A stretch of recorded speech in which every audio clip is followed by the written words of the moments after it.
everyone. We will make a wee start. Welcome along to this evening's talk. Tonight we are joined by Joyce McIntosh. She has been involved with the Dundee Phibbies for over 45 years and has served as both Secretary, President and Swim Convener in that time. She is a font of great knowledge about the club, so she is going to tell us about the 140 years of the Phibbies. So over to you.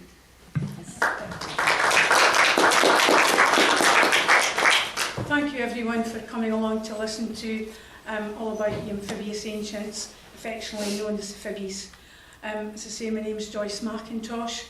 I was a previous social worker with Dundee City Council for older people, and I've been widowed twice and I've got two sons. The younger one rejoined the Phibbies when Robert was 4, and he swam from Tayport to Broughty Ferry when he was 7. We had a passion for open water swimming, and although we went to the pool every Thursday, he preferred getting down the slipway and getting in. We taught him to be a boatman at the age of 10, and he swam Balmerino, our longest swim, at the age of 10. I think the Phibbies is quite a passion of mine, and I think it's just, you know, the people we've met and the things that we've done. And I'm looking back the history of it just now. I'm a third of the way through a book, but we've not quite got there yet. And hopefully with the help of Erin, we'll get it finished this year. But it's been a wonderful journey, and I've just been over the moon to be part of that. And it's like my second home. I've spent 2/3 of my adult life standing on that pier. And it's absolutely wonderful. So as you can see, we've celebrated 140 years this year of open water swimming, and we're quite iconic in Broughty Ferry, and I think we do a lot for Dundee as well. Our founder was John Barrowman. John came from the west of Scotland. He was a co-op manager, and he came to Dundee to take up a job as manager of a co-op in Dundee. His passion was cycling and open water swimming, but he was a bit of a Pied Piper as far as I can read in the first minute book. He formed the club in 1884, and it was constituted in 1889, and they called themselves Ye Chief, Scribe, Purser. We've kind of modernised that now, but Ye Chief was their terminology in these days. You can see from some of the images here, 1887, that was some people getting ready to go in for their morning dip before they went to work. They were all local people that lived along the frontage of the ferry. Swimming, it wasn't duking, it was actually swimming. They would have a wee swim around the east end of the castle, but you never swam. You weren't allowed to swim on the Sabbath. Sunday was just not on. And it makes me wonder now what John Barrowman would think when we're doing all these dukings on New Year's Day on a Sunday. But some wonderful photographs, and we've taken the headquarters were Ye New Bunk, Broughty Ferry. We were given a small grant from the Borough of Dundee to build this corrugated bunk shed thing. And I've actually kept one of the poems that we used at the dinner. I found one of the old poems. How lovely is thy dwelling place, thy dear old bunk to me. How I've left your tarry walls to swim the grand old sea. I love thee still, thy dear old bunk, though no beauty I behold. Your smoky vent and blackened walls I treasure more than gold. Under thy roof my bathing pals have oft been warmed and clad. They love thee too, I know they do. Thy memory makes them glad. Then fare thee well, dear old bunk, till wintry days are o'er. But back we'll come in summertime and gather round the door. When you're reading these minute books, it's really difficult to read them because they're done in nib pen and you can't concentrate very long. And I foolishly put them into the archives, so if I want information now, I've got to go and sit in the archives and take it out. But when my husband died, when Ian died in 2004, he wouldn't have them in the archives, but I put them in there, then decided to write something similar to this. So I've got to make an appointment and go up with my pencil and do all sorts. But I think that in these days they had a double membership. You were either sixpence or ninepence, and I can't quite fathom out from the writing is in the minute book what you got for ninepence that you didn't get for sixpence. So that was a bit of a... But this was them on the... I'm not quite sure about this image, but that could maybe be on training nights where they would go down the slipway. And in those days, all the children that came to the club were taught to swim off the slipway, not in a pool or anything like that. I think this was a New Year's Day, and as you can see, there's John there. And the pier at that time was the old wooden. And if you look at this image on the top of that there, I think that's where we put the Alpha flag now. But that was a railway that was built there with the coal and that coming in from Fife. So it must have been a real busy time.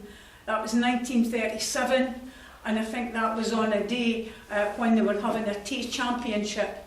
In these days it wasn't unusual to put away, maybe on the Tayport Cup, 26, 27 swimmers, which meant 27 lifesavers, 27 boatmen, so it was like a little armada starting off from Tayport and coming towards the ferry. Absolutely terrific. This is a much more modern photograph, and you'll see this boy along here who belongs to me with the arms folded because something wasn't going his way. I'm not quite sure what, but they were all junior swimmers. I think that was at Tayport, so they were leaving Tayport to cross the river. This is an older picture of seniors with the castle in the back. Now, Paddy swims the Tay in 16 minutes. So the single crossing had stood at 26 minutes and 45 seconds since 1910, and the double at 1 hour 5 minutes since 1935. The actual record now is 15 minutes and 11 seconds that was set by Dee Llewellyn from England. I can't remember what kind of day she got, but it must have been absolutely perfect. The double record hasn't been broken since 1967. We've come close, but again it depends on the height of the tide, the wind, everything like that, what kind of a day you're going to have. This was Joy Rollo, 16-year-old, swimming between Broughty Ferry and Tayport. In the background is Netta Spence. Netta was life president before me. She stood down in 2017 due to ill health, and I moved on up. Netta beats all her male rivals in the Tay, and she was quite a woman, but a very supportive life president. When I first went to my first AGM when Robert joined the club, I was told that all parents come to AGMs. So I'm an elder at Barnhill St Margaret's, well, Broughty Ferry Parish Church now, we'll get it right. And I came running along King Street in the ferry, hoping to get a seat at the AGM. And when I opened the door, there was 3 people. There was the president, the vice president, and his wife. And I got handed a book and said, "You're the new secretary." So I did that for 11 years. And then in 1990, I was the first woman chief of Amphibious Ancients, and I sat in that seat for 27 years, but not because it was good. I think you know the answer because nobody else wanted it, so let's not praise ourselves. But it's been an absolute privilege, and I think that through the years there's been so many changes, and YeAABA has embraced all these changes, especially through the likes of health and safety. But Netta was an absolute inspiration and an absolute model of a life president, but I do miss her. We go to 1975, you'll see that the clubhouse was quite kind of old-fashioned in these days. Everybody's lining up, So that's the wall that you line up. So for it to be a record, you put your hand on the wall. And we used to swim from Tayport to Broughty Ferry, but we also swam from Tayport, from the ferry into Tayport. And in 1957, the Tayport Council gave us a trophy, and when we got to Tayport, the community would put up a tent and tea and everything for us. They don't do that now because all that kind of hospitality has disappeared. So we have a swim on the Tay both ways. This was a photograph of the raft race. In 1988, we joined the Abertay rafters as members, and we had about 30-40 rafts, and they started off at the Rock Garden, came right along the front, round the castle, and right into the harbour. I think my youngest, Robert, and a team, they put a raft together full of barrels. They got about 2 metres off the shore and it all fell apart. But we had some wonderful rafts, and I remember one was from the Ferry Inn, Jeff Stewart, and Jeff put a raft in and they got disqualified. They had a toilet seat on the raft, and they had a range of optics, and they were all drunk. And they came in, and I said to Ian, I can't understand why they're going so fast. Joyce, he says, I can, they've got an engine down the toilet. Oh God. So they got disqualified. So we kind of embarrassed Jeff at the 140th dinner, reminding him of that. But raft days, that was another source of income for us. This was a montage of photographs that my Ian put together. Ian was Dundee's principal architect, and he had a very good drawing hand, and you can see this is one of my favourite drawings. He was so intricate with everything, it was wonderful. There's Robert again. George McLaren, our life president before Netta, he was a retired police officer. That's Kevin, he's my stepson. And this was all the boats getting ready for possibly a Tayport Cup. Because all these boats used to lie along the front of Broughty Ferry. And, you know, the briefing now, and I've got a briefing here with me tonight. The briefing now is quite something. It takes about 20 minutes.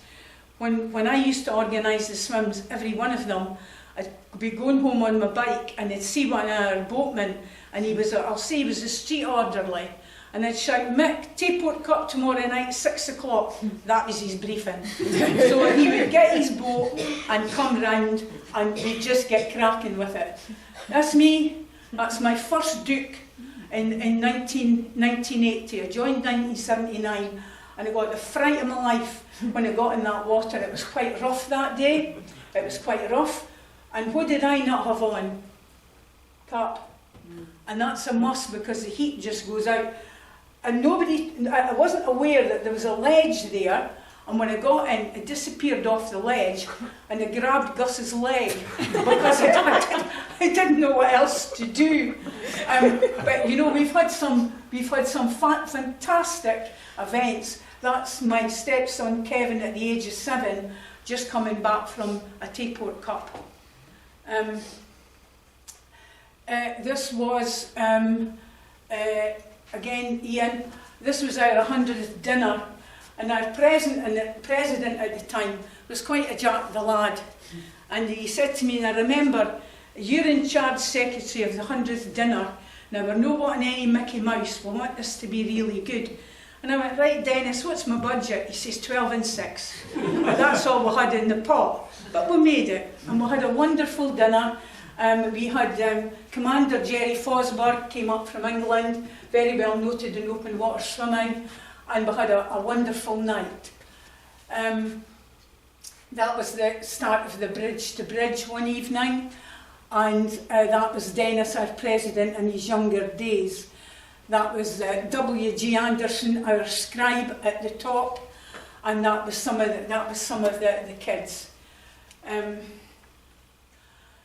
We've got, as I say, my Ian was a great artist, but he always seemed to have women with big chests in his drawings, you know. But he was very good. These were some of my classmates from school, because nearly everyone in the ferry, if you were young, you joined the Phibbies. That was the thing to do to support the club. Dennis, now that is actually the Tayport, that's the Tayport Cup. That was the one that we got from Tayport from Fife in 1957. YeAABA, and there's another poem up there. We're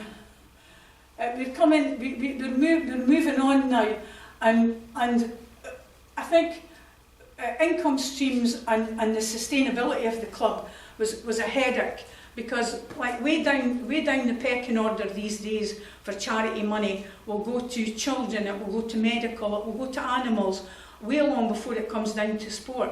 So we've got to be creative and think of ways that we can raise money. So one of our greater supporters was John Black from the Fort Bar, the Fort Hotel. And John says, I think we should put buckets on the bar, Joyce, and we should do this and we should do that. And the Dook grew and grew, and it did, because that was quite unique. But we weren't loony Dookers. You know, when people used to come in and say, I'll give you X amount of crates of whiskey, Joyce, for promotion for New Year's Day, for the loony Dook. I said, no, we're not loony anything, and you can keep your whiskey, because that and dooking on a cold day does not go together. We've got children, you might have someone that has a problem with alcohol. No, but thank you very much, but no, but remember, we're not loony anything.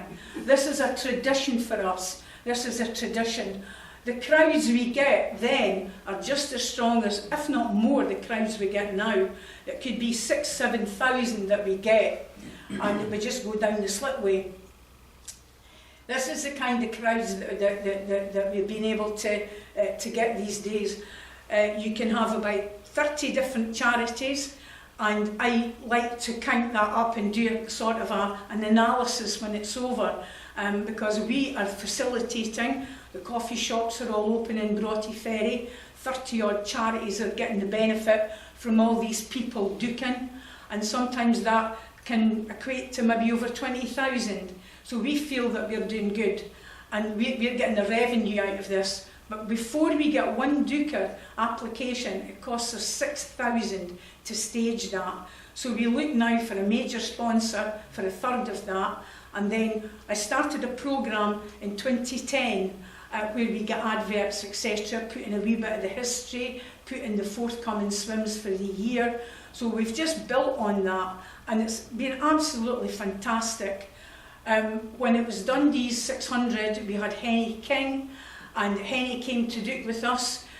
She actually got lost out in the river. She came down to sit in a swan's outfit, and she kind of sailed out of the mouth of the harbour, and she had to be retrieved. But it was fun. So it's very busy, and it still is busy. But don't sit and don't just rest on your laurels, because there's Dooks now in Aberdeen, Stonehaven, Arbroath, Carnoustie. So you've got to be more attractive than what everybody else is doing.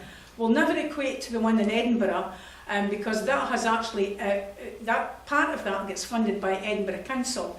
Dundee City Council won't do that, and we have asked if they could, put some money towards helping us with the Dook, and the answer was no.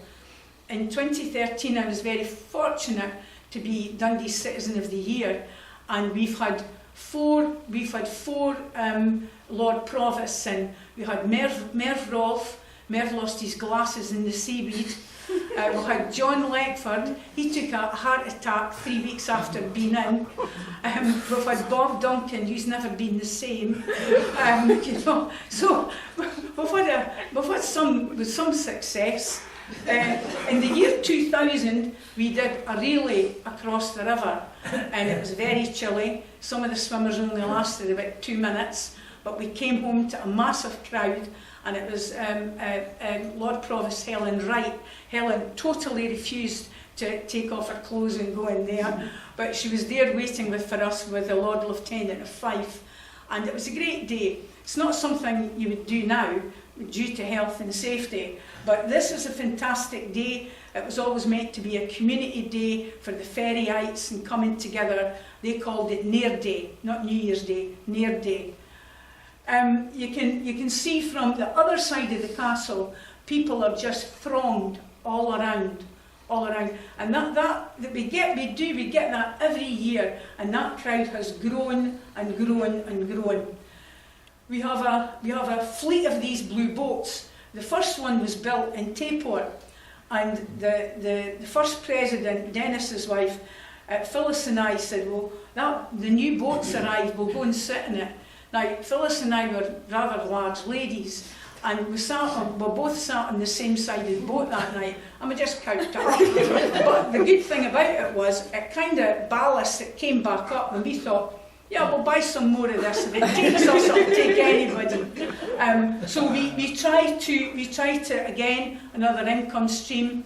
We get the boats sponsored. That's a crew coming in, and the number 4 is the swimmer, so we know who it is. We've got 2 rescue boats that cost a fortune. I think the one on the left is the John Barrowman, named after the founder, and the Humber one on the right, we were given a legacy of £50,000 a good few years ago by a gentleman in the ferry that just loved coming down, watching the swimmers, taking photographs, and I was absolutely gobsmacked when we got a letter from the solicitor saying that he left us 50,000. And he did the same for the YM in Brook Street and the ferry as well. So we bought another boat, but you're looking at £30,000. And we'll have 2, because if one fails, then the other one will go. But most swimmers have a 1-to-1, they have a blue boat with them. So we've got a wee fleet of blue boats now, but they cost £3,000 on their own. Not sure who that is, Erin. That's Maverick. Is that Maverick? I think sometimes like when you're standing timekeeping and officiating, and you see a swimmer coming, you do know whose stroke that is, and you could tell them from a way out. My Robert had the most horrendous stroke, because the right hand, instead of your thumb goes in first, you do an S shape, you bring it to your hip and up. He was way up here, he was waving at everybody, which gave him a bad neck. But you do get to know people's strokes. I'm not sure who that is coming out. Jen coming out. I think that might be Jen. Was it Jen coming out? Yeah. That was at Loch Earn, because the boats are green and we have to hire them. There's not an awful lot of hired boats now on lochs, so we only have Loch Earn swim up there on an annual basis. This is some of the happy crew from a swim, and everybody's looking happy. They've all finished. They've all got their medals. Brought some of the medals along tonight. In 2003, Ian and I used to run all the swims for YeAABA, and he said, I'm fed up with these wee trophies, Joyce. I think I'm going to design the medal. And he did. And I've got two tonight with me. And unfortunately, Ian died on the Sunday night, and the medals were delivered on the Monday morning, so he never saw the fruits of his labour. So we've called it the Ian McIntosh Medal, which is quite unique to YeAABA. Any idea? Not sure who. I'm not sure who that was. That's us. We're all timekeeping, and that is on the Discovery Mile. That swim used to be called the Bridge to Bridge, but when they altered the frontage of Dundee, we couldn't call it that anymore, so we decided to call it the Discovery Mile, in keeping with the city. That's probably a training night that looks a bit bleak, and that's the end of the PowerPoint. We've had our moments. We've swum with Griff Rhys-Jones. I got a phone call from BBC one night, and I thought the woman was talking about having a swim in April in the better weather. She wasn't. She was talking about November. This was October. And she says, Griff is doing this river series, and we're not going to come to Broughty Ferry, we want you all to come to Perth, and we're going to start off from the Smeaton Bridge. He's not the most pleasant of men, and said that he wanted to wear a wetsuit. And I says, well, if you come out of that hut with a wetsuit, we're skin and we're going home. And you had all these directors round about him, etc., etc. And I thought, we don't care. We brought all our boats and everything up, and I put together a relay team. And this was November. So we started off, he was the third swimmer to get in the relay until we got down to the Friar Bridge. You could have heard him screaming in forfeit because of the cold, you know, and I thought, he's quite an ignorant man. But the BBC crew treated us very well. We got soup and sandwiches at the end of it, so we could say that, you know, that we swam with him. One thing that I thought might be a good idea, way back in the early 90s, we were quite diverse in the swimmers that came to us. Some people came with their own needs, their own learning needs, their own needs, and perhaps could never see themselves doing a crossing, because we swim from Moneyfeith to the clubhouse, we swim from the Standard Gate to the clubhouse, we do a double tay, we do a single tay, we do a swim from Broughty Ferry to Woodhaven, and we do a swim from Broughty Ferry to Balmerino. And I'm thinking, what can we do to kind of embrace everybody? So I had a thought about a series of challenge swims. So we started off from Perth, and we planned a swim coming down the river. And depending on the tide, we ended up very early one morning. But the mist rising off the river was fantastic. The wildlife was fantastic. But unfortunately, my good husband had not planned it well, and we ran aground on a sandbank round about Newborough and had to sit there for 6 hours. And he didn't get his cup of coffee, so that was my fault. But we had another bash at it, and we came home, and it was wonderful. Then I thought, let's have a go at Arbroath. So we started off from Arbroath Harbour, coming out of the North Sea, catching the tide at the estuary. Again, the wildlife's fantastic. We crossed the Gas Sands where the Mona was lost, and the mist, it was fantastic. Out in that river is fantastic. And we came home, we swam home, and we had again a relay team. We swam from St Andrews round Tentsmuir, swam home, and then I thought, what about, we'll have a bash at the Channel. So we got a team together, and it was Lindsay Coupland that took the team down to the Channel. And I remember sitting at my desk in Claverhouse, and one of the mums phoned me and she says, Joyce, we could see France. I says, Margaret, I'm not caring about France, but how much tide have you got left? Because if you don't beat the tide, you're going to be just paddling for 6 hours. But they made it. And I thought, right, every year I go away for a week on my own, just to chill out. And I'd gone to Jersey that year, and I was sitting on the beach, and I was watching all these kids with these lifeguards, and he was teaching them about the dangers of the water. They all had wee wetsuits on. Then he took the wetsuits off, and he asked them to come back in the water, and they were all freezing, but he wanted to make a point.